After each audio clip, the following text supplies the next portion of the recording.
What up, y'all? This is your Don Israel coming to you live from Lit, asking y'all to subscribe to the channel. So make sure y'all subscribed, make sure y'all liking the videos, make sure y'all commenting, and make sure you turn on your notifications that let you know when new videos are dropping. We're dropping them daily, and you want to be on it because we on it, all right? So keep it lit, keep it locked, subscribe, we out. Marduce is a dream. All right, bet. What's going on, y'all? This is your boy, your Don Israel, back again with another episode of Lit, the premier platform for all things literary, swaggy, and everything in between. Today's guest is one of the masters of the question, and by that I mean the essay. We have Garnette Cadogan in the building. Thank you, Garnette, for coming up. Thanks for showing having up. me. We got to talk about the swag. I know you said this is not the day for swag for you. You was like, this is more your grandpa's swag, but you still got to walk us through it anyway. You got to come on. It's a grandpa outfit. Curate the fit for us. What's the shirt? J. Crew. Okay, and then the slacks. You got to spin around. Yeah. Give us the full effect of the fit. Uniqlo. Just laid back and then the shoes. Converse. My man is a walker. All right. Yeah. That's a cool fit.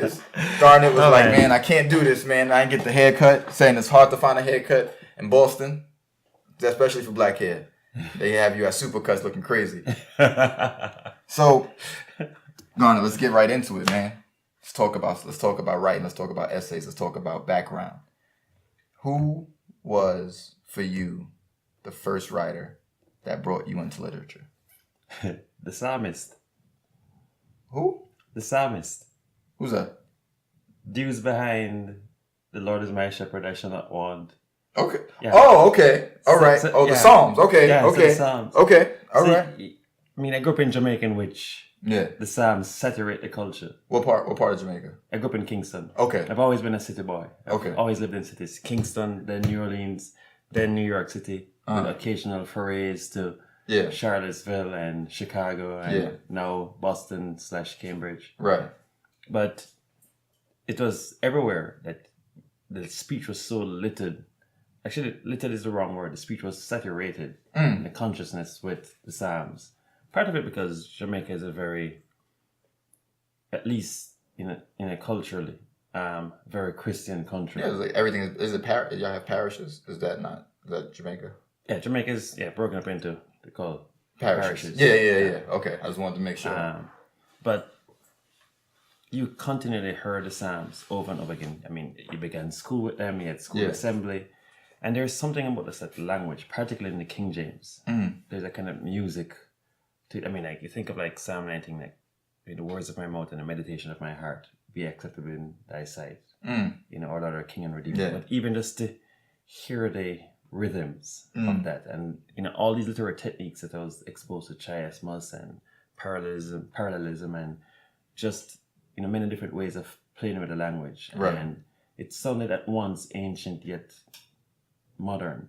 Yeah. And so it was my first exposure, but also I just didn't have a single writer. There was no writer, there was no book that drew me into literature. It was pretty much the streets. I was very much a walker from very early. Yeah. And so my experience of the streets, of continually meeting new people and being invited to discover and encounter new experiences, of seeing the world as so much more multitudinous and marvelous and complicated and frustrating and terrifying than the classrooms were letting me know it was. That the streets were my teachers. Right. And so at some point in my late teens, early 20s, through a confluence of circumstances, I got to meet different people who kept saying, read this book, or have this book, or read this book. And as I began reading, I recognized, this feels like walking. So I think I was maybe one of the few people who walk in prepared before reading. That what drew me to reading in the first instance was me thinking, this is like my experience walking. I'm encountering new people. I'm encountering new experiences. Right. I'm discovering new worlds. Yeah. I'm losing myself and finding myself at the same time. I'm discovering the world to be a much more marvelous, multitudinous, frustrating, joyous, frustrating, loving, frustrating place. Yeah. And so walking prepared me for reading. And so there was no writer, no set of books that drew me in. It was a set of experience talking to people on the street. You know, your vendor, your musician, your homeless man and woman, your bartender, your, drunkard, who's spilling out of the bars at 2 o'clock in the morning when I, as a 10, 11, 12-year-old children, when I started to walk in the streets, would encounter them and they'd regale me with stories and be my babysitters of sorts. So the streets are my babysitters who prepared me for life. And one of the things that prepared me for was a world of reading. Damn. This is, I feel like a Zen-like quality has fell over the studio just now with that explanation. And it made me almost forget. I got to get you into this Marduce sooner than later. So you got to, if you know the ritual, you got to drink till it leaves. And then I'm going to pour you up with some Douce. And then... So apple juice, yes? Yeah, you got to drink the apple juice. I'm going to pour the Douce in there. And then you're going to mix it. Explain the ritual to me. All right, so you're going to... Okay, so... No, explain the rationale. Oh, okay. So my little sister, she drinks Hennessy. I wasn't really a big drink. I'm not a big drinker. And we have the same birthday. We're 6 years apart. And she was like, we had like traded. I gave her a bottle of Martinelli. She gave me some Hennessy. I was like, I don't like Hennessy. She was like, well, let's mix it together. So she poured the Hennessy into the apple juice. And I was like, oh, I like this. But then I'm a fan of Jay-Z. And I'm a fan of black-owned businesses and stuff like that. So I got the Douce instead. And so Marduce is born from these series of events. So you can drink a little more. And you told me in the email, you was like, make sure there's something there for me to drink. No, that's actual midday scotch or whiskey, which is something I got from my last institution when I was at, and I still have an affiliation with them, the Institute for Advanced Studies in Culture at the University of Virginia. Okay. And I was surprised time and again I'd pop into a scholar's office to have a discussion. No, that's maybe a little bit too much at midday. You sip slow. It's a bottle. You sip slow. And in having these discussions with them, everything from the promise and perils of the city to pluralism to late modernity, and somebody said, "Oh, have a glass of scotch or have a glass of whiskey." So I figured it became a new ritual, a midday intellectual discussion with some alcohol to make the words flow faster. There you go. Tell me how this tastes. Nice. All right. So, Garnette, you've been writing for a long time. A very long time. And yet, you always find, and I've read some of essays from Vibe over the course of your career. Oh, you read that too? I've dug. You gotta do your research. And one thing I can say that's been consistent, we have flies in here, so I just want to make sure they ain't flying on the rim of your glass, is that you use you use the essay as a walking. Like the essay for you approach the essay the way one would approach a walk around that neighborhood. But one particular essay, and it came in Freeman's, was the essay about walking while black, about the freedom that you like in walking, but the restriction that walking, like the restriction of your body, that it disables that sort of ability to wander, to find yourself and lose yourself. Has that always been the central sort of friction or frustration of your work? No, the work, I think more than anything else. Was that a big question? Was that too big a question? Okay. No, because this shifted somewhat the concerns and the rationale. And so I'm trying to think what has been the through line, what threads, what thematic concerns, what impulses, what sensibility, without exaggerating, has been consistent. Yeah.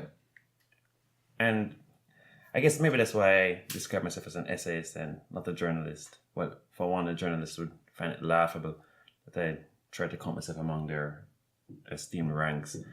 But the other thing is, so much of journalism is concerned with the what, who, why, when. I have a different set of W's that I'm interested in, which is warmth, wisdom, wit, and whimsy. Okay. And so in writing, those are the things that animate me more than anything else. Yeah. That how do I write in a way that feels like a conversation? Yeah. And in that conversation, in the kind of conversations I'm accustomed to since a kid, of walking and having these discussions with people on the street. Yeah. And feeling free and feeling a certain warmth, feeling an invitation. How can I write in a way where the writing feels like having that nice casual walk with a friend or a kind stranger, and at the end of it you're left with a little bit more wisdom, a little bit more wit, whimsy. Yeah. And so one of the things that I'm especially concerned about in all of this is the kind of tensions, and being tensions in life, and being alive to irony. And so this sense of walking as this wonderfully free thing, but also deeply restrictive, is something that's coming out of my desire to find some tension, but also to have out of that tension, warmth and whimsy, and wit, and more than anything else, wisdom, emerge from that.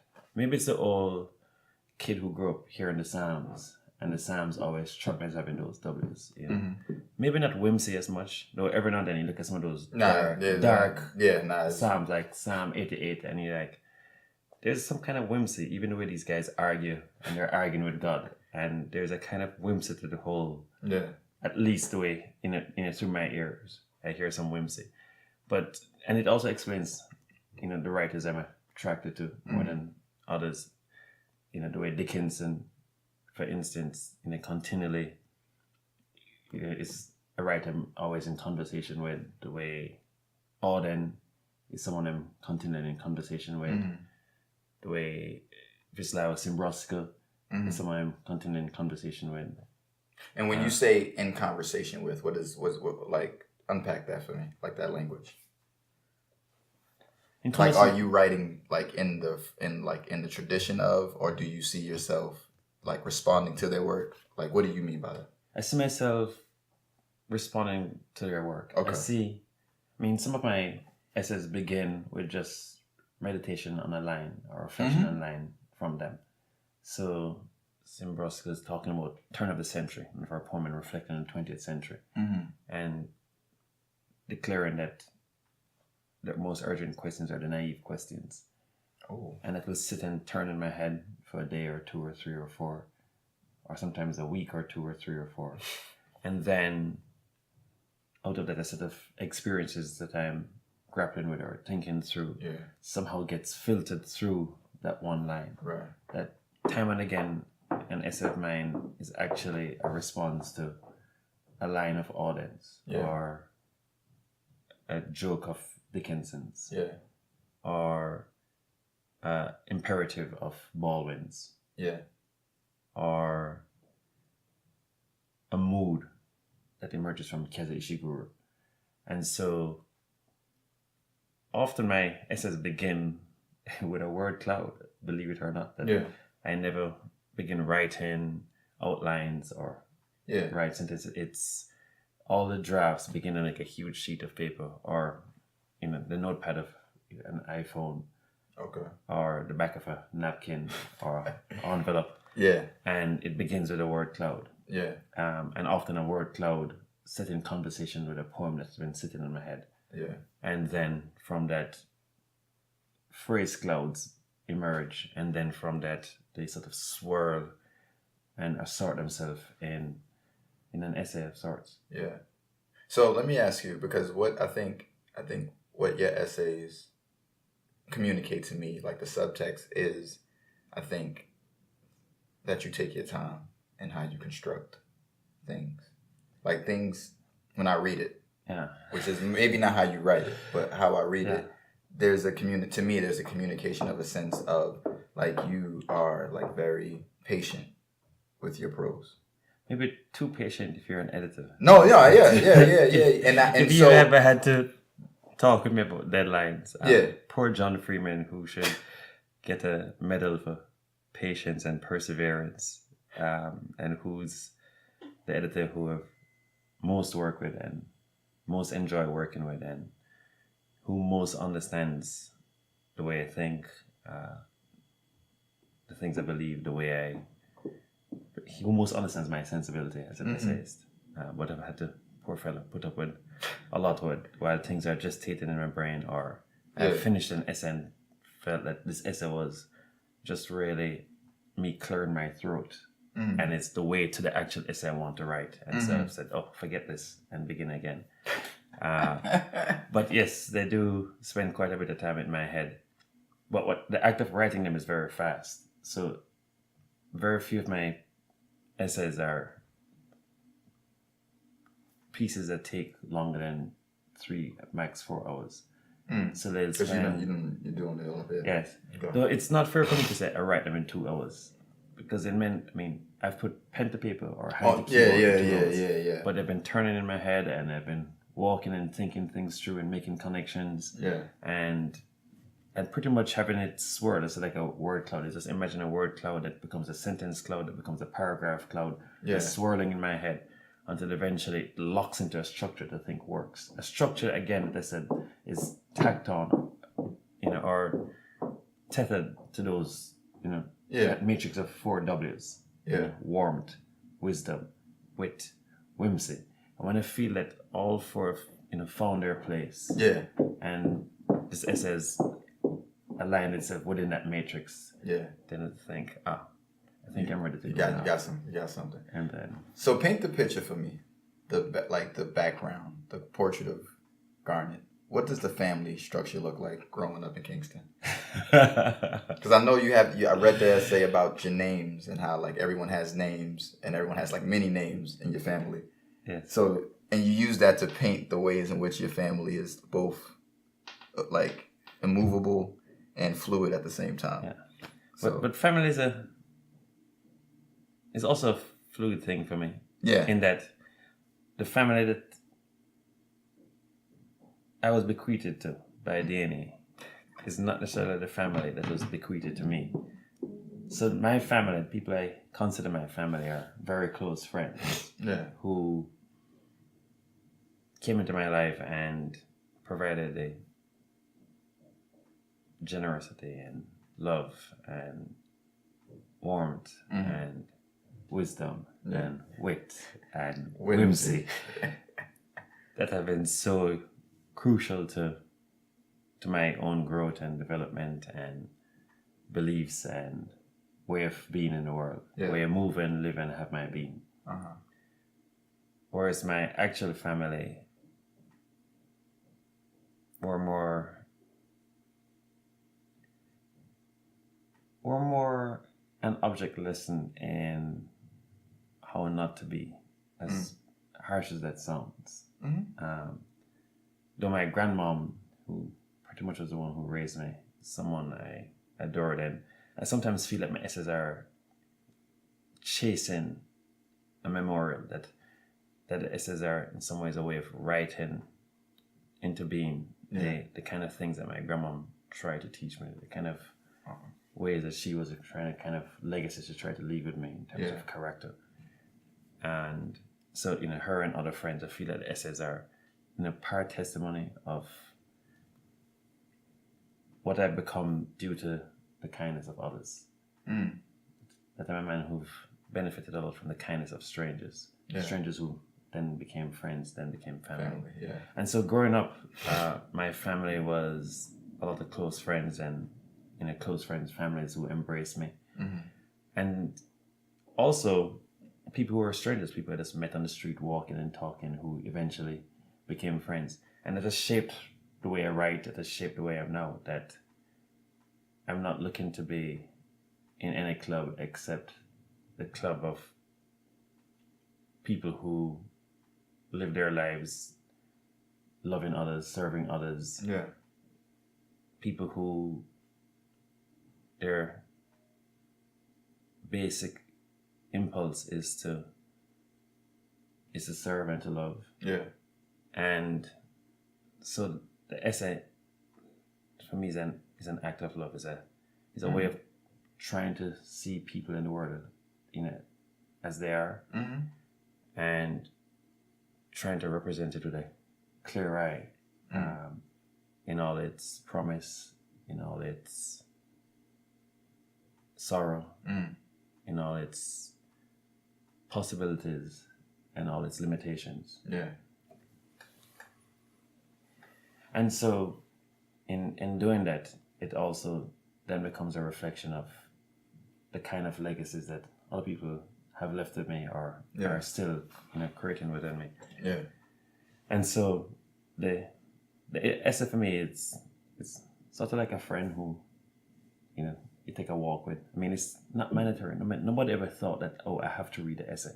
The essay is the most optional thing. It's very true. But in being optional, that's part of its beauty, that's part of its joy, that's part of its power, that it's like a casual walk with a friend.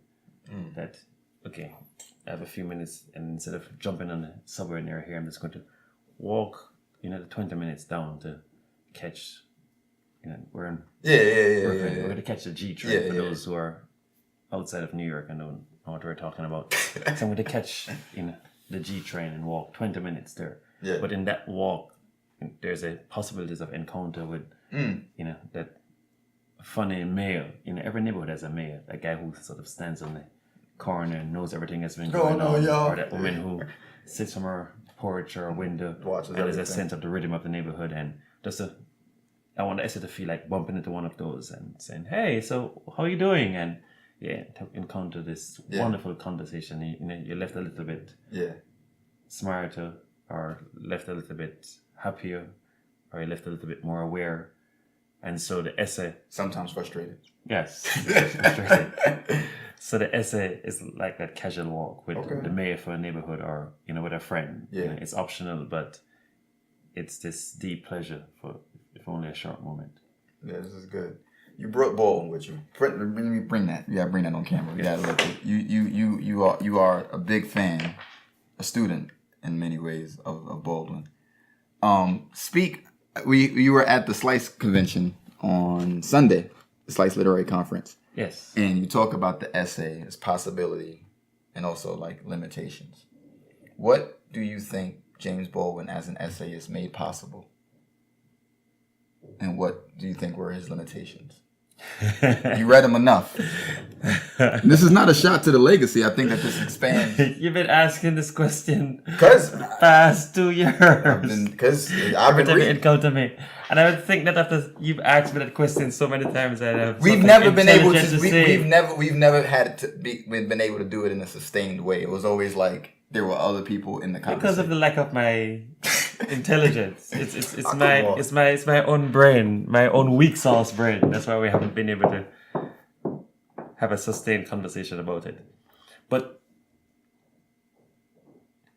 I loved Baldwin's capaciousness, in his sense that he wasn't speaking merely to people who shared his heritage, would it be in a neighborhood of Harlem, would it be New York City, would it be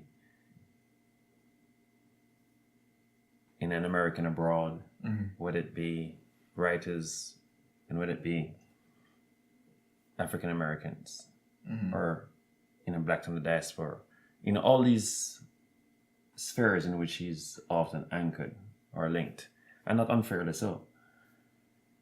But his sense that he was speaking to humanity, in it, his belief that we were all present in each other, that he wasn't so much speaking across borders, though certainly sometimes, and too often he was, but he was also appealing to the ways in which we can see ourselves present in the other, the ways in which, if you're black, you contain people who are white, who are Asian, who are Latino, that there's a way in which we're all contained in each other. And there are a lot of common experience, common aspirations, common frustrations, common sorrows that we have. And so he found a way time and again to make his way to that common ground and to appeal to that common ground and to speak to our common humanity.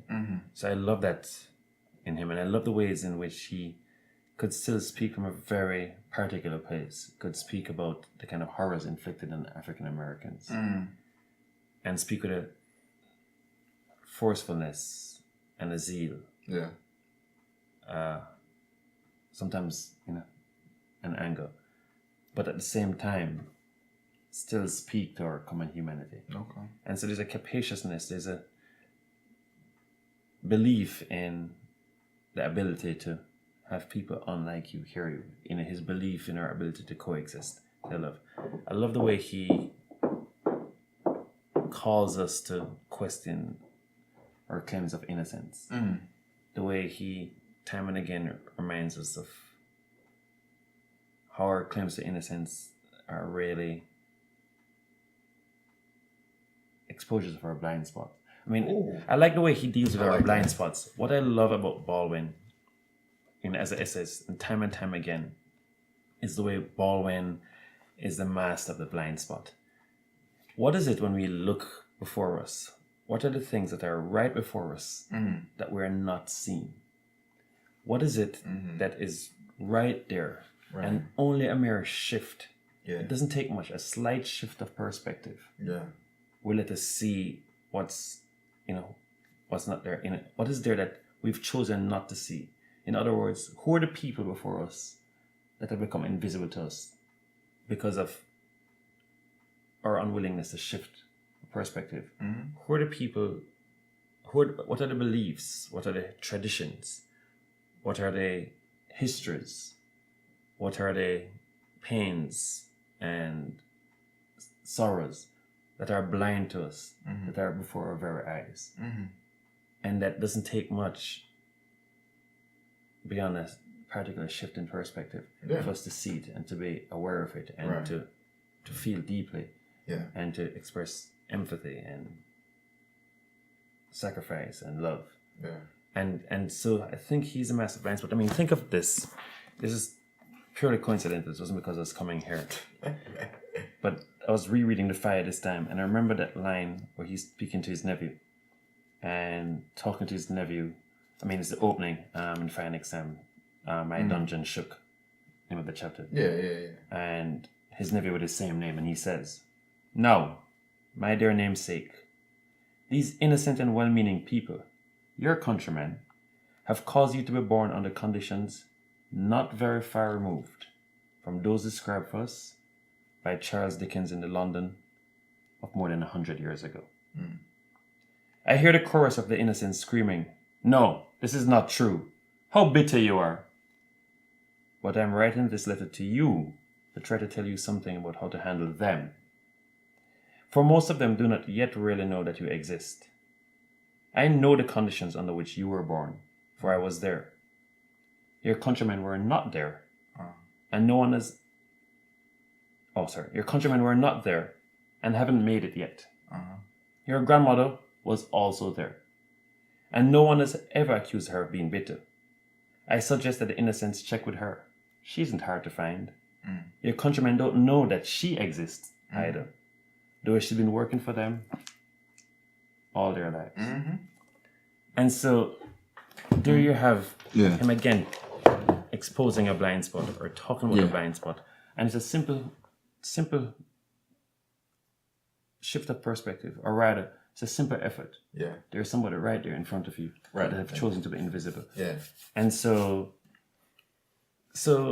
I haven't that's our answer, but there's a lot of things that commend in a Baldwin, I think, as an essayist. But I think the way he's the master of the blind spot, I think his capaciousness, not only in terms of his interest, in terms of the variety of topics he chose to speak to and about, the even variety of his sources, that you move from film to literary criticism to the Sunday sermon to the history book to the observation on the street corner to the funny anecdote to the political tract. And so that multiplicity of sources that he used, that he had capaciousness also in that. But in all of that, with a view to speaking to humanity in its broadest, Right. and with this firm belief that we all contain each other, Right. and that there's no way then to degrade someone else without degrading our very selves. Right. And that's, I could tell you, like, the reason this conversation and this question for me has been a burning question is because when I was first reading Baldwin, I wasn't reading essays as questions. I was reading them, and especially him, as answers. Like, I was coming to a Baldwin for answers. And I remember the thing that made me first want to write essays was reading Baldwin and going, oh, I want to write like this. Because what it was helping me to do was see blind spots. But it was helping me, at first when I read Baldwin, I came into him, I was 18. And I remember, I can't remember the quote verbatim, but it was like, those who have lived their lives, only the poor, like those who live poor knows how expensive it is. There's a turn of phrase he used, and I was like, oh, who is this? And I just started, like, first collection I read, actually I read it out of order, was Nobody Knows My Name first. And then I had to go back and I started reading all the essays. And then the more I read him, I was like, I want to do this thing. Because he was answering so much for me that I felt like I wanted to do that for other people. Yeah. But what happened was the more I started to read, you talk about blind spots. When in reading Baldwin, what I wasn't reading into was what I wasn't seeing. I was reading into what he was showing me, which were two different things. And so a lot of my early essays, like even though women are the foundation for a lot of what I understand in the world, I was not writing them in my essays. They were like periphery to the knowledge I was coming into. Do you have a sense why? Do you have a sense why? Well, now I do, yeah. Why weren't they part of the essays? They weren't a part of the essays. One, well, reading Baldwin, this is not a blame thing, but this is like, and particularly for a lot of black male writers that I've read, women were not central to the narrative and the construction of black masculinity. So in mirroring and copying what I saw, there was no formula that had that construction in there. But the first essayist that I saw that did that was Hilton Hawes. I love Hilton. And so I read Philosopher, a Dog, and White Girls at the new school. And what he did when he, took Malcolm X and he talked about the fact that Malcolm X kind of used his mother as a prop to sort of justify his anger. That was when like my whole world came crashing down. I'm deeply indebted to Hilton for a number of reasons. I didn't mention the limitations of Baldwin, but I think that's a conversation for a different day. Part of it is I'm still trying to think through and work through in my head. We have another episode. What those are. I think part of it is, you've taken a conversation with somebody and you're walking on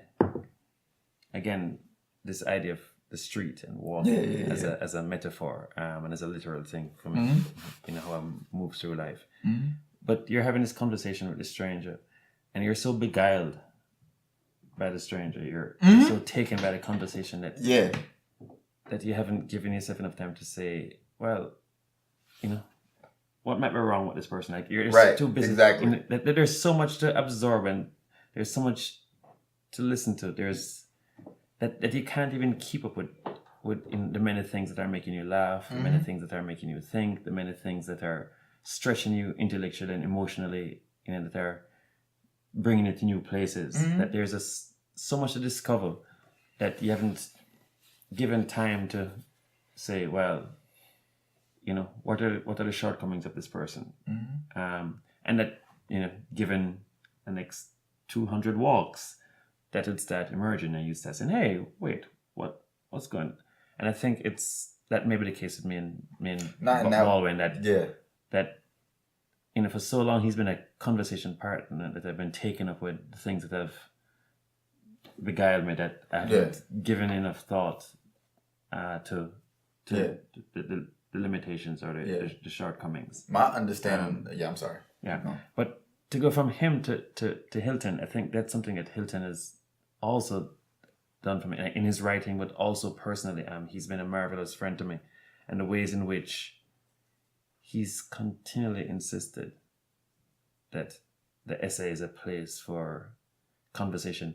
The way, and I hope I'm not misrepresenting Hilton, I can at least represent the way he's encouraged me and taught me, the ways in which he's made me not treat the essay as an op-ed, as a vehicle for giving a answer of the moment. The ways in which he's insisted to me to cultivate my voice, to speak as only I can speak, to speak in a way that doesn't diminish the value of my experiences, but at the same time doesn't devalue the importance of thought and reflection of the many who have gone before me, the importance of at once anchoring oneself in a tradition, but at the same time having a voice that is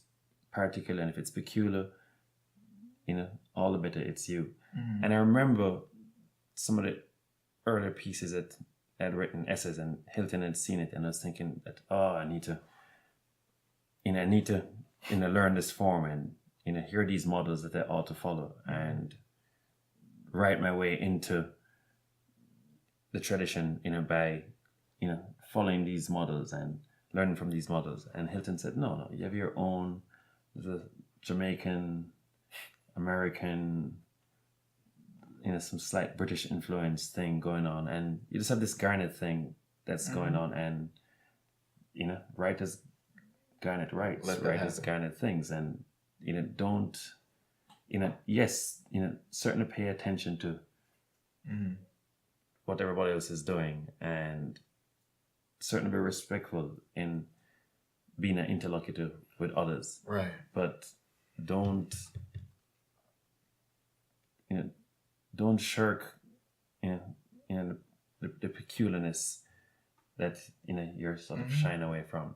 And so, but even in his own essays, there's a wonderful, there's this warmth to Hilton's essay, and there are these turns that it takes the way he sort of holds your hands, but then suddenly makes these turns rather than these flights. And take you along with him, that that is, and it's also the structure, there's this his attention to structure, and the structure that as it feels like this natural structure of the thought, a little surprising at the same time, that I find very attractive, and that also had some influence on the way I took on an approach to essay. But more than anything else, I think that at least when I read Hilton, it's not someone writing the essay as a way to provide answers, as a way of writing the essay to raise questions. And again, like what I find attractive about Baldwin is this idea of the blind spot, that Hilton himself seems to be very interested in the blind spot. What are the things we're not seeing that are right before us? And so I try to do that with the essay, that the essay for me is partially this huge fascination of the blind spots, and how can I write the essay in a way that helps us with blind spots. I'm not providing answers as much as I'm saying this is nothing new. I'm just trying to write in a way to let you see the things that are actually right before you, and the things that I think that you ought to pay attention to and to be attentive to, the things that ought to make you care a little bit more about the world, or about yourself, about others, the things that ought to make you cry a little bit more or laugh a little bit more, the things that ought to make you want to serve others more, want to give of yourself more, or the things that ought to make you less innocent. I think we're not as innocent as we all think. Oh no. No. And maybe it's a guy growing up in a country in which the Psalms was always a constant refrain, and so but one of the things I try to do with the essay, at least when it has a political undertone, is to try to call attention to our declarations of innocence, and to say, maybe we're not so innocent. And people don't like their innocence taken away from them. No. So if you're going to do it, you have to do that at least like that winsome stranger that take a walk with you on the street. And so to kind of pull your coat. And so the essay for me is that winsome stranger. Sometimes taking away your innocence, but by the time you recognize that innocence is gone, you're not angry about it. You're ready to ask some hard questions of yourself and say, well, what do I do now that I'm not innocent? Mm. So I don't write essays in which I expect people to come to them for answers. Right. I never see the essay as a way of giving answers. Yeah. Especially because many times I finish this essay and I'm left more confused at the end than the beginning. And I think that's when you know you've done something successful. At least want people to raise questions along with me. Mm-hmm. So, I think the question everyone's asked: when's this book? When's this collection? Did John Freeman call you? No, he did not. Like, you like the J Electronica, the essay, man. It's like it's coming. Like when are we getting a collection from Garnette? I mean, a collection of essays. Yes. Oh, I'm not sure. I have a book on walking that needs to be finished before that collection of essays, and I have enough essays now. I feel like it could be a collection, but there's something about me.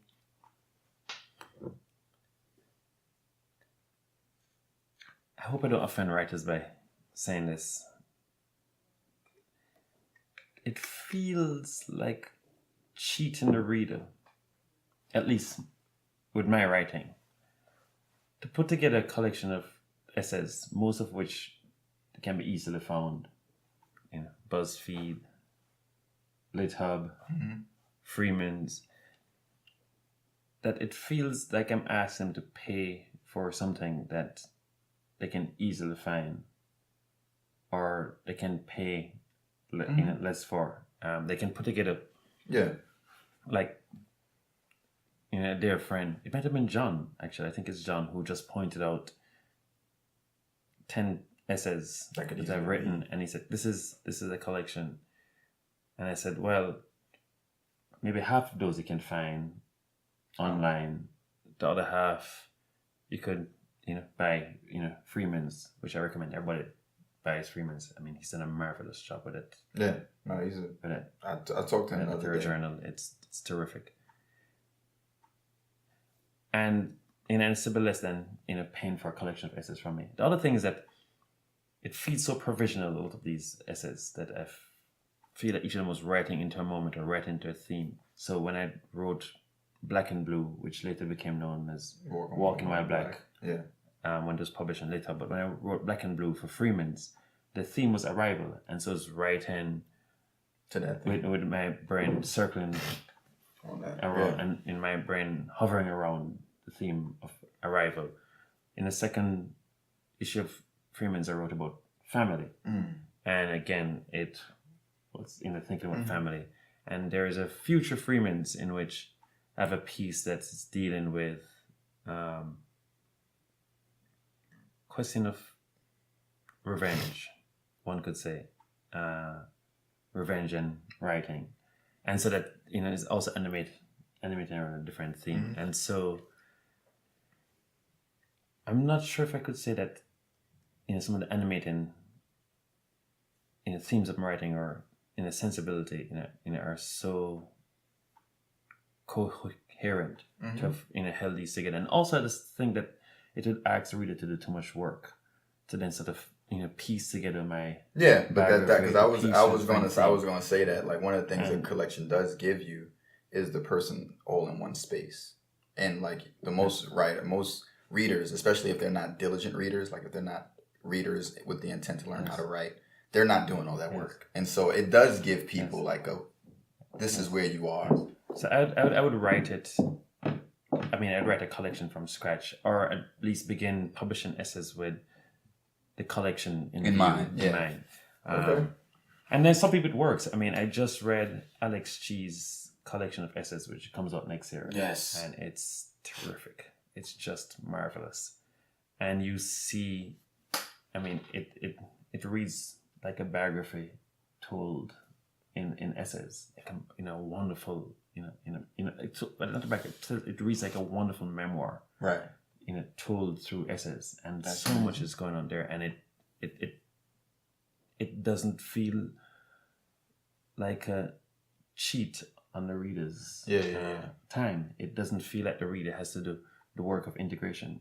Alex has done the work of integration. It's the whole way the book moves through. It's constructed, and it's not something in which a reader is asked to then work out the details of biography, work out chronology,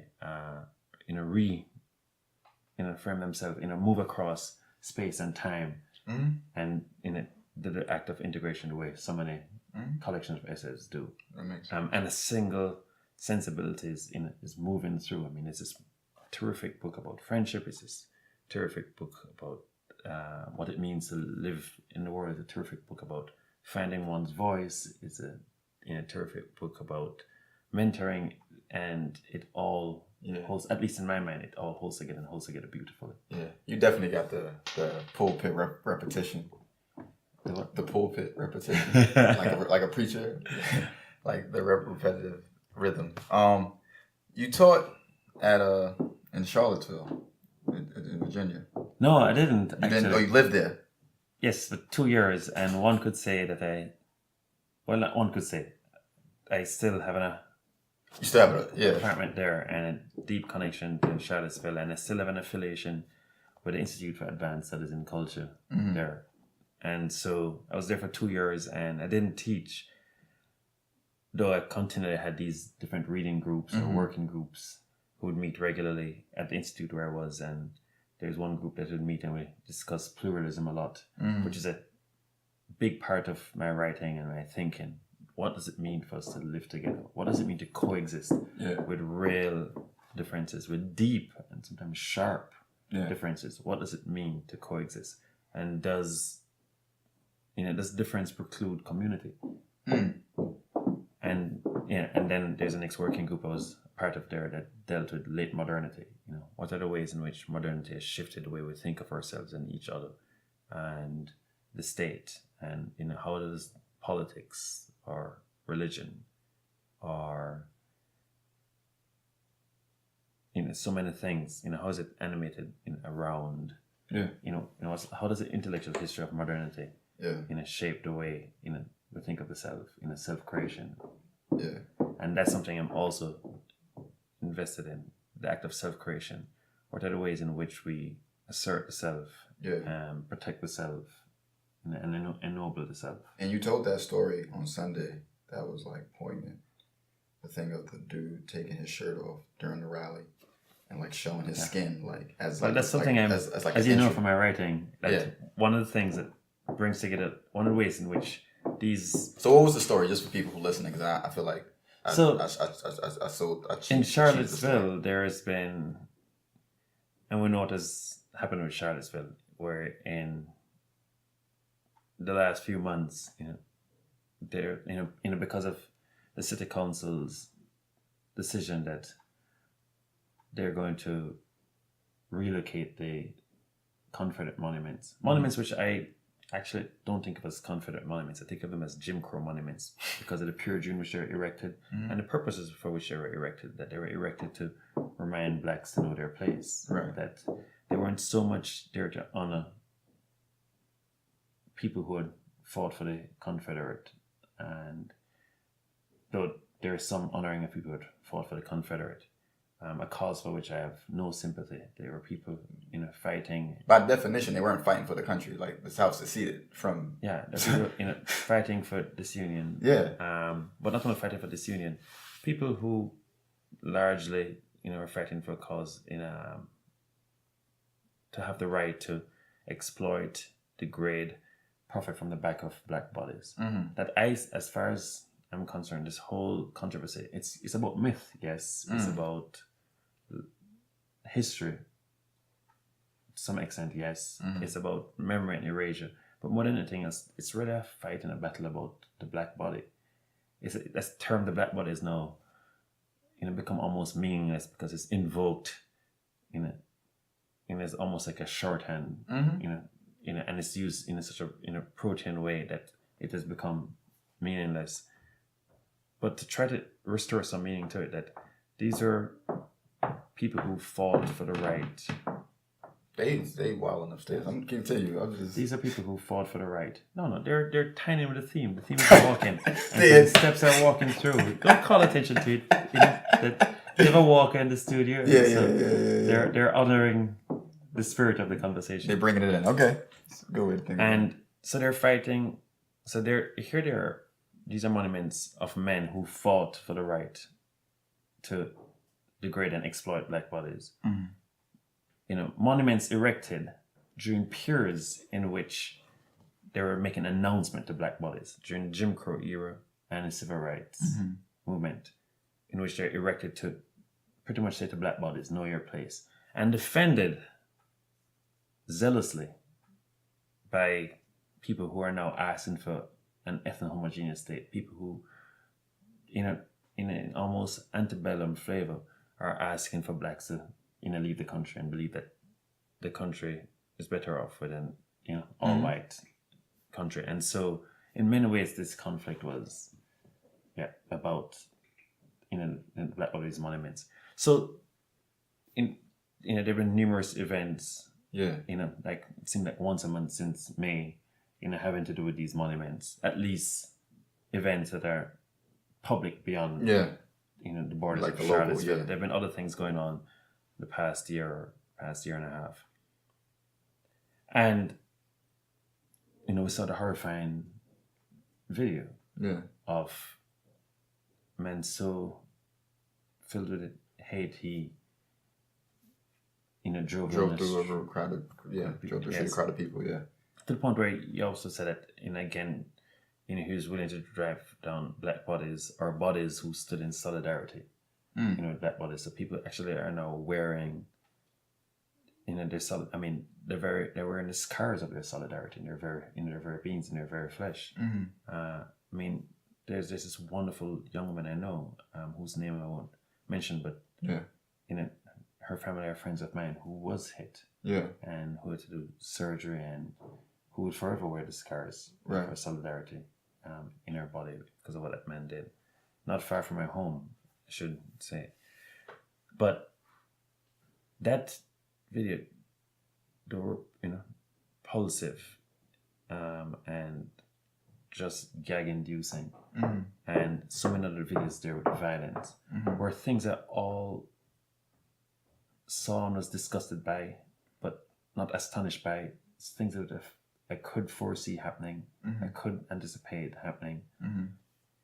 But the most astonishing video for me was a video of a man who was part of the neo-Nazis, the alt-right. And he was in what has now become their uniform, the sartorial wear of the khakis and white polo shirt. The Ivy League look has now been co-opted by them. And I think he began to feel threatened. He had apparently fell away from his cohort. And he took off his shirt. And this was shirtless, and it sort of slipped in the crowd. And now if you're black, that's like nothing short of a superpower. That you moved from dangerous visibility to safe invisibility in a matter of seconds. Not only that if there was any question of the kind of asymmetry, the racial asymmetry that exists in this country, that was it, that his skin became a shield. The vulnerability of his body became... Yes, but you literally had something in which, if you're a black person, you're looking at this, or if you're a black man like me, you're looking and thinking, his white skin was a shield. That he took off his shirt, and that shirtless man became safe in a matter of seconds. Now, I spent most of my time, I've been in the US for a little bit over 2 decades, for 21 years now. And so much of my time here has been trying to find ways to be invisible, but safe invisibility. Yes, safe, yeah. But I did by layering costumes on. That the very clothes in which he shed, white polo shirt, is the very thing that many times I've actually worn to get some kind of safety. Same thing. The Oxford, the Ivy League look. The blazer. Oxford cloth button-down shirt, blazer, chinos, chucker shoes. No socks. Not your ankle shoes. Bold shoes. And so, by the shedding of layers, he became safe. Where for us, many times, it's by the layering up. Yes. But not only that, he's pretty much saying, my white skin is my shield. that I could just slip into the crowd. Yeah. And so I'm going on too much at length, but he went from dangerous visibility to safe invisibility in a matter of seconds. Yeah. Every black guy who's ever had to walk the street and have been harassed by the cops. And I have wished for that. And I mean, I'm writing an essay now that is based around it, and I spoke about when I was a kid. I used to fantasize about superheroes because I grew up in a home that was abusive because a stepfather with a far too heavy hand, and that's if there's ever an understatement, that's an understatement. Yeah. But with a very, very heavy hand, and so when you grow up, in a home that's so brutal, and of course the streets of Kingston could also be dangerous, and so I always wished to be. I want to be Superman. I want that invincibility. I want to be Spider-Man. I want that invisibility. I want to be Invisible Man. But you always wanted to be a superhero because you felt that invincibility made you safe. And then, of course, we grew up. And superheroes sort of left my imagination. Right. I was a comic head when I was young. Mm-hmm. Some point in my late teens, I just stopped reading comics. Yeah. Nothing with them. I guess I just got more into music and the dance halls and break dancing and so that went behind me. But then I came to the US and I started living in the US, and not for some reason, another reason that the streets felt so unsafe because I was black, I began to fear other people's fear of me. And suddenly that childhood fantasy returned, that suddenly I wanted to be a superhero. But I didn't, but I actually wasn't seeking invincibility as much as I was seeking invisibility. Seeking safety. Yeah. So I wanted suddenly now, again, the same safety I wanted as a kid because I wanted to be invincible. That I found myself coming to the US and wanted to be invisible because the safety was to be found in invisibility. Yeah. So I remember walking and thinking, I wish I had some kind of superhero powers where I could just and be invisible. And I'm not the only person who desired that. There are people who are Americans who wish that. I mean, you talk to any woman who's ever had to walk the streets. Yes. Where over and over again they wish for invisibility, and they actually organize themselves at invisibility. The men and women I know who put headphones in when they're not listening to any music. Yeah. But it's a way of saying, leave me alone. And then still, dudes walk up, take headphones out. Girls have told me, yes. Yeah. And then also, again, people who are black, a lot of women have the same thing in which your invisibility is snatched away from you. Mm-hmm. That, you and I will lay up and we're walking, but at any point our invisibility can be snatched away from us. Mm-hmm. That no matter how much we think we've put on the right costume, it just takes one person to be suspicious and go, I've never seen this guy in this neighborhood before. Mm-hmm. And then boom, the cops are there. It happened to me in Chicago, it has happened to me in New York, it has happened to me in New Orleans, it has happened to me in Charlottesville, it has happened to me in Salt Lake City, it has happened to me in Davis, it has happened to me in LA, and I can go on and on and on. Yeah. In the Midwest, in the Northeast, in the West, in the South, all over. Yeah. And so, it's snatched on them. And so they actually either are given the option of hypervisibility, where you're walking in the street and people shouting at you, or invisibility, but not when they want it. Right. So the same person who's catcalling you in the street, you both walk into a meeting. A woman gives an opinion. She repeats the opinion. Mm-hmm. Another woman repeats the opinion and pointed out that she said it. Mm-hmm. And then a dude gives an impoverished, diminished, weak sauce version of that same opinion. And all the guys are like, that's so brilliant. What a great idea, John. John, that's great. And she's like, but I said that 30 minutes ago. Yeah. Yeah. And time. And so you move from hypervisibility to invisibility, and it's across space, but it happens across time, that you hit some age, you hit middle age, or who knows whatever age, these moronic guys decide is too old, and then you become invisible. So you go from being catcalled and harassed nonstop, and you hit some age, and then you're suddenly invisible. Mm-hmm. You're walking on the street, and guys won't even move. You always have to be the one to move to make a guy move through. Mm-hmm. And so it's invisibility across space, invisibility across time. Mm-hmm. And so I'm sure women wish for that superpower that we wish for also too, as absolutely black men. And so that's one of the things that also I try to write about in essays, essay after essay after essay. What does it mean to have invisibility foisted on you? Yeah. or what does it mean to desire invisibility because visibility has become too dangerous? Yes. Or too frustrating? I want people, we could talk all day, but I want to get you to read the first 3 paragraphs of Walking While Black. Just so people get a taste of it. Just so people can get a taste of the writing. I hate reading my writing, right? Come on, man. But it's for the people. You got to think about the people who won't find you. For the people. This is what the show is about. Reading it might actually turn people off. Nah, man. I feel like you... When I just came to the US, I mean, my speaking has improved somewhat. Yeah. Still has a far way to go. Paragraph, but when I just came, I remember going to college and I said, I'm here. I'm an international student. I'm looking for an international student dorm. We're here a week early for orientation. And someone gave me a blank look and said, can somebody call the ESLRA? And I said, I speak English. And she go, yes, English. Speak English to me, please. And I was like, wow. I didn't even know I had an accent. That's how thick my accent is. Man, well, that's... Or I'd write home. I remember sending some of the first emails I'd write and said, Americans are the most agreeable people on the face of the earth. And then discovered later, they weren't agreeable. When Americans don't understand you, they smile and they go. So everybody was smiling and nodding because nobody understood a word that I said. Yeah. So it's like, I'm going to eat your firstborn and steal your dog. Yeah, sure. But this is why it's imperative that you insist on speaking. When I read, people might not understand. But they're going to get it today. It's lit. Oh, boy. The first 3 paragraphs, not too much. All right. Let's try this. My love for walking started in childhood. Yeah. Okay, there we go. Okay. Clearing the throat. Okay. Let's begin. Okay. My love for walking started in childhood, out of necessity. No thanks to a stepfather with heavy hands. I found every reason to stay away from home, and was usually out, at some friend's house or at a street party where no minor should be. Mm-hmm. Until it was too late to get public transportation. Mm. So I walked. The streets of Kingston, Jamaica in the 1980s were often terrifying. You could, for instance, get killed if a political henchman thought you came from the wrong neighborhood, or even if you wore the wrong color.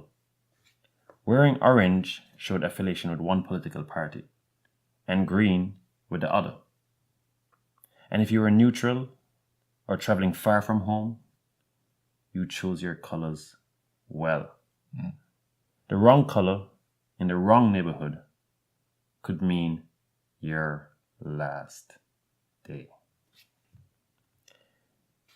No wonder then that my friends and the rare nocturnal passerby declared me crazy for my long late-night treks that traversed warring political zones. And sometimes I did pretend to be crazy, shouting non-sequiturs when I passed through especially dangerous spots, such as the place where thieves hid on the banks of a storm drain, or as you know it in Jamaica, gully. Predators would ignore or laugh at the kid in his school uniform speaking nonsense. Mm. I made friends with strangers and went from being a very shy and awkward kid to being an extroverted, awkward one. The beggar, the vendor, the poor laborer. Those were experienced wanderers, and they became my nighttime instructors.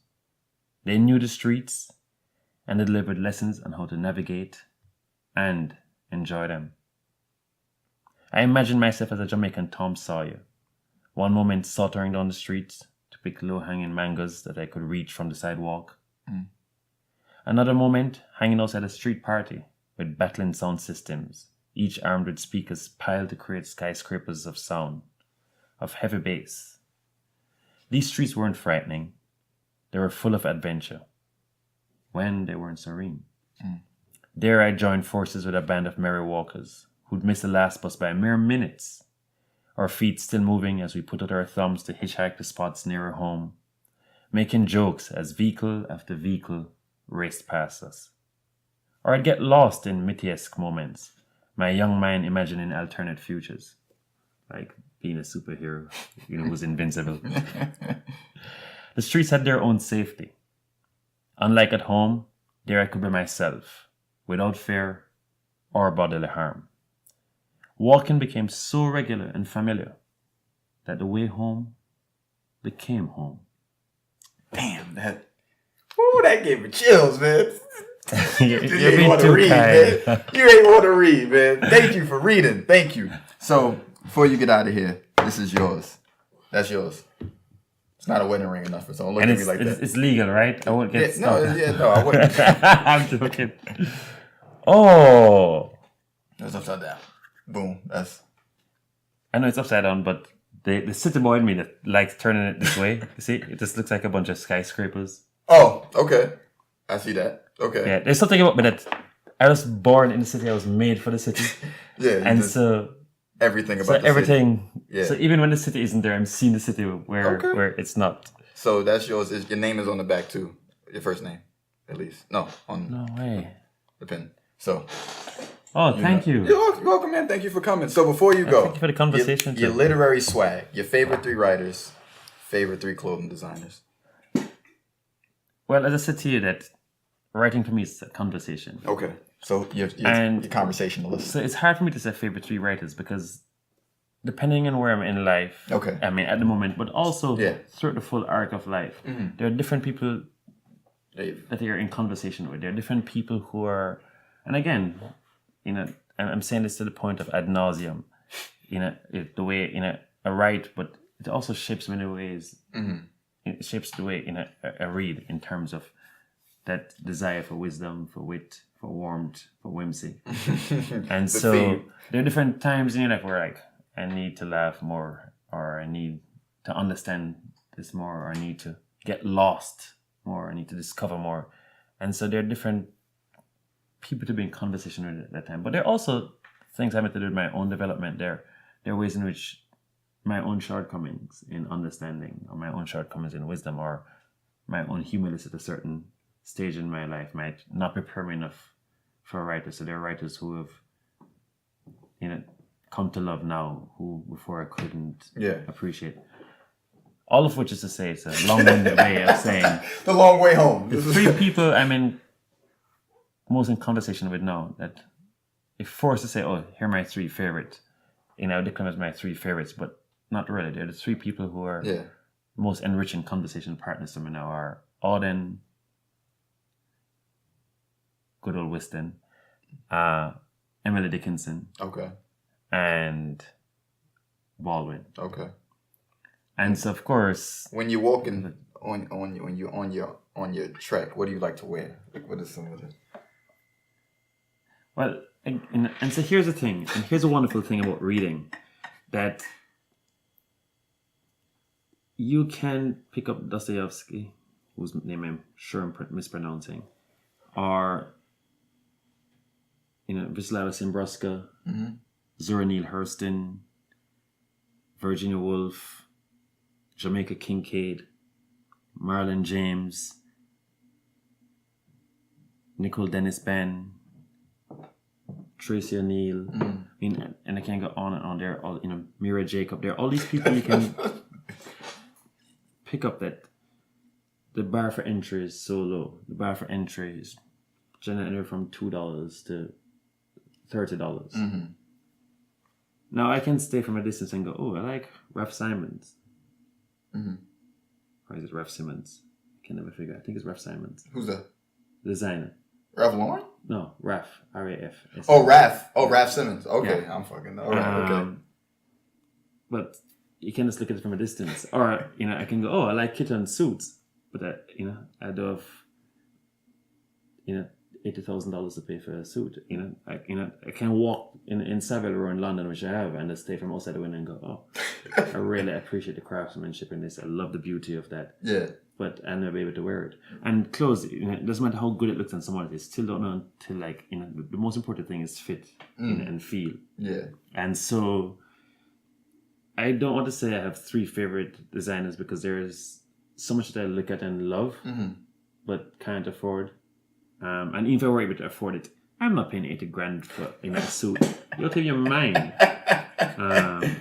And so, unlike books where you can declare, oh, here are my 3 most beloved conversations, or here are my 3 favorite authors, right? Because the bar for entry is so low, for a book, the thing that I love, it's one of the great gifts of, contemporary society and of civilization, the public library. You can just, walk in and Baldwin is there for you. Auden is there for you. Yeah. Dickinson is there for you.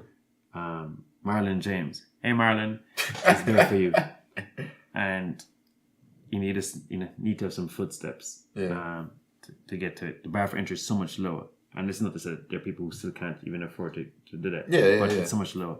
So I don't want to be the guy who's like, oh, here are my 3 favorite jazz albums, and he's only listened to 5 jazz albums. Right. So I don't really have 3 favorite designers because there's so much people whose craftsmanship I admire from a distance. Okay. But I like the guys at Our Legacy. Okay. The Our Legacy, brand. There's 2 of them who, have been behind it, and I think a 3rd person jumped on. But I like the unpretentiousness. I like the whimsy. I like the clothes also. Okay. I like the playfulness. Menswear is like so much more conservative than women's wear. It's like they take 10 years and the labels get bigger and the labels get smaller. Or like Tom Brown, who short the suits. And I like some about Tom Brown though. I still don't want my suits to look like a kid's. like as we say in Jamaica, the score on my ankle pants it's so much shorter. Or like I stole my 14-year-old brother's suit. Yeah.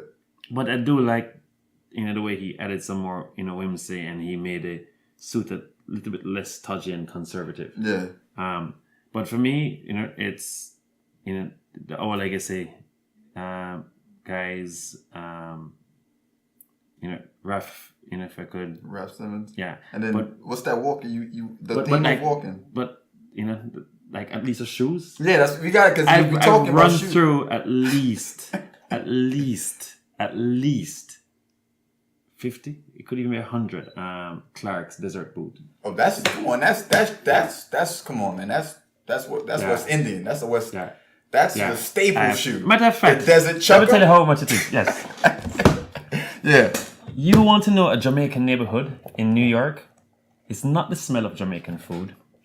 It's not the sound of Jamaican accents. Right. It's not even the sight of Jamaican flags. You want to know a Jamaican neighborhood? You start looking for the preponderance of Clark shoes. I kid you not. That's true. You go, Jamaica in Queens, you to Gun Hill in the Bronx, Crown Heights and the Crown Heights and Flatbush. The clocks in the window. Yep. There is the Clarks. I mean, to the point where there are over 300 songs. I mean, so far I've been trying to catalog them, and I need to pick up back that project. And I'm writing a piece about it. Well, I've been forever writing this piece. I need to finish it on Clark shoes, as the sartorial choice for street culture in Jamaica.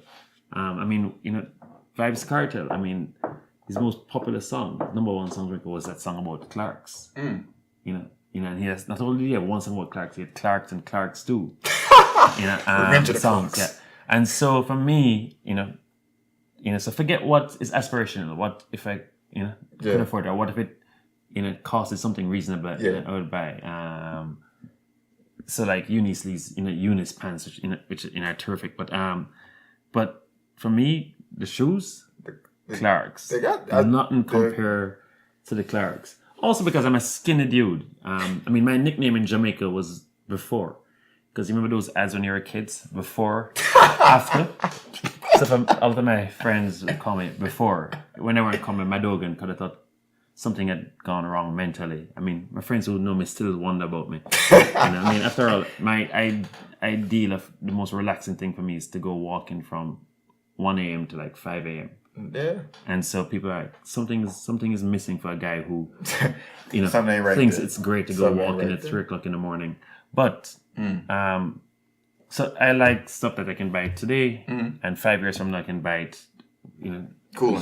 And so like, Converse, Levi's, like in some of those all-American things, like keep it in the. But if I were to say to leave a brand and to talk about sensibility, I love clothes that have the origins in the military. Okay. So a field jacket. Oh, I could not have enough field jackets. Field jacket, right?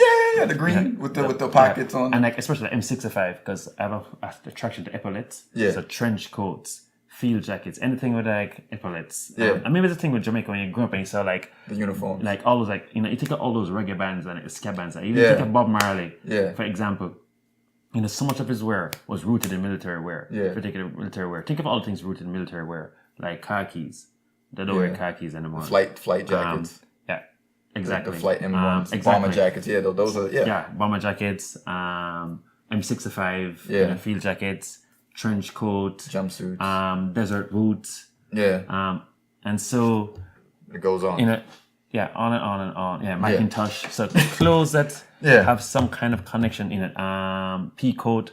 So stuff that have some origins with the military, whether it be Navy, Air Force, Army. Clothes that have some kind of origins back to the military. Okay. Somehow has at once a utilitarian,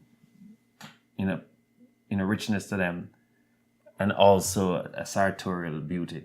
And so you did it, or you did a nice variation on military wear. You started. You have me. And this started from nothing. We got the whole wardrobe of Garnette right now. So where can people find you? I know you're not. Are you on Twitter? No. So here's the thing.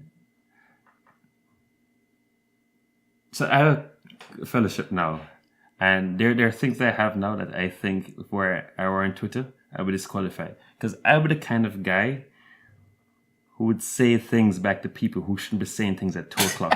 Let's put that away. So people who should be doing more important things with their time than tweet in the middle of the night, like let's say, I don't know, running a country and paying attention to its economic and political affairs and international relations, rather than pick and fight with citizens. I would be the kind of guy with tweeting stuff back that would disqualify me from anything where decent people are allowed in. Okay. So that's fine. Twitter is self-preservation. That's fair. That's fair. So no Instagram either, right? For the same reason. No Instagram either. Though I wish I knew how to use Instagram, because I just don't want to be on Instagram and putting up bad photography. I love photography. Yeah. As you know, and I sometimes write about photography. I write about photography for Aperture. I'm about to start a column now at National Geographic, a monthly column. Dope. Having to do photography. There are a few of the magazines that I've written about photography for, and so you want to give it the right. Yeah, my own reluctance to expose the world to my bad photography is what keeps me off Instagram. But I do check in, and like for example, Roddy Roy. Yeah. Checking into the wonderful thing that Roddy Roy is doing, or like photographers who I love. Let's say Carolyn Drake. Yeah. I jump in to see what Carolyn Drake is doing, what Carolyn Drake has, and so. But no, I'm not on Twitter, not on Instagram. I'm on the Facebook on an alias. Facebook. It's not an alias. If you've read my writing enough, you can find me on Facebook. So in other words, I'm on Facebook under a real name. I know your name on Facebook. Yeah, but no one's going to look for that name, though. Is that what I'm saying? But if you read the right essay, you can go, oh, so Garnette has had multiple names. And so if you know my birth name, or if you go back to Jamaica and you hear people call me in Jamaica, and every now and then it happens in New York, I'll be walking and somebody shout out that name who knows me from my younger days in Jamaica. So if you know my birth name, you can find me on Facebook. All right. Yes. Okay. So, and you're going to be talking tonight at the Center for Fiction for the NBCC's discussion on immigration, writing, and belonging. Yes, I'm actually just there to listen. Oh, you're there to listen? No, I'm on the panel, but I'm on the panel with some very lovely writers. Chista Hakpour, Rigoberto Gonzalez, Nicole Dennis Ben. Yeah. Walter Mayumba is moderating. Yeah. Who am I leaving? Ruman. Yeah. Yeah. And I've seen all of them in a speak before, and they're all full of warmth. Okay. Wisdom, wit, and whimsy. And so I'm just there to be close to them all and enjoy it, and occasionally poking with something and hope that people can understand what I'm saying. All right. And if I don't get long-winded like the way I got long-winded with you. All these prolix answers to these short, pointed questions. Well, this is what the show is for, is to give space. By the time, what I'm feeling? This show is low-key an MFA. It's like an MFA program. There's nothing anybody would learn from what I had to say. You wildin'. So this has been another episode of Lit. You just had some warmth, wisdom, wit, and whimsy. All right. Follow us at Lit Platform. Follow me at Yadon. Follow the production company at Pink Pig Pro. And follow my man Surreal Jules, who keeps the music so lit. This is another episode. We out.